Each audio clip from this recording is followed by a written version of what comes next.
եկեղեցու մասին։ Գիտեք, շատ զգայուն թեմա է, հատկապես որ այն ավելի հասկանալի դառնա ձեզ եվրոպական լսարանի համար, ես խոսում եի քիչ առաջ ստանդարտներին համապատասխանելու մասին, այս ամբողջ պատմությունը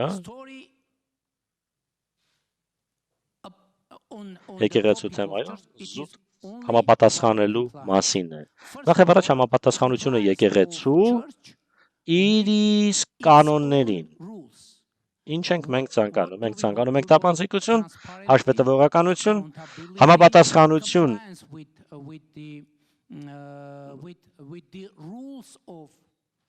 Այսինքն առաքելական եկեղեցու կանոններին, ի նկատի ունեմ համապատասխանությունը եկեղեցականների,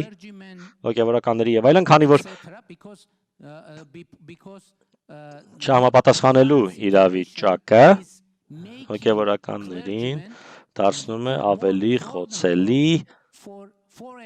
արտաքին ազդեցության նկատմամբ եւ նրանց կներեք, որ այսպես եմ ձևակերպում, գործիք դարձնելու արտաքին ազդեցության համար։ Մենք ընդամենը ուզում ենք համապատասխանություն լինի։ Ընդհանրապես եկեղեցու եւ հոգևորականների, եկեղեցականների եւ եկեղեցու ղեկավարների համապատասխանությունը լինի, հաշվետվողականությունը լինի, ոչ ոք չգիտի թե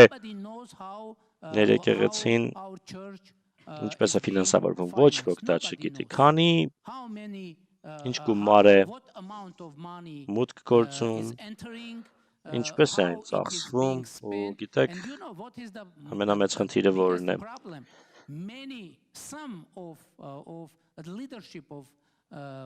Հոգևորականների ղեկավարներից ոմանք ապրում են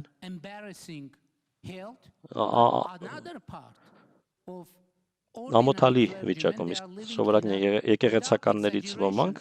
ապրում են աղքատության մեջ, դա խնդիր է, եւ դա վնաս է պատճառում մեր երկրի բարոյական մթնոլորտին։ Մենք ցանկանում ենք, որ արժեքահեն հասարակություն լինի, բայց ես ասում եմ, որ հնարավոր չէ ունենալ արժեքահեն հասարակություն, երբ մեր արժեհամակարգի էպիկենտրոնը ախտահարված է եւ մեզ անհրաժեշտ է բարեփոխում ունենալ, մեզ անհրաժեշտ է մեր եկեղեցին համապատասխանի մեր հասարակության առաջ եւ թափանցիկ լինի եւ դիլեն գործիքներ ստուգելու հոգևորականների, եկեղեցականների բարեվարկությունը եւ այլն, ու կարծում եմ մեր օրակարգը ամբողջովին թափանցիկ է, առանց ինչ որ թաքնված կամ ծպտյալ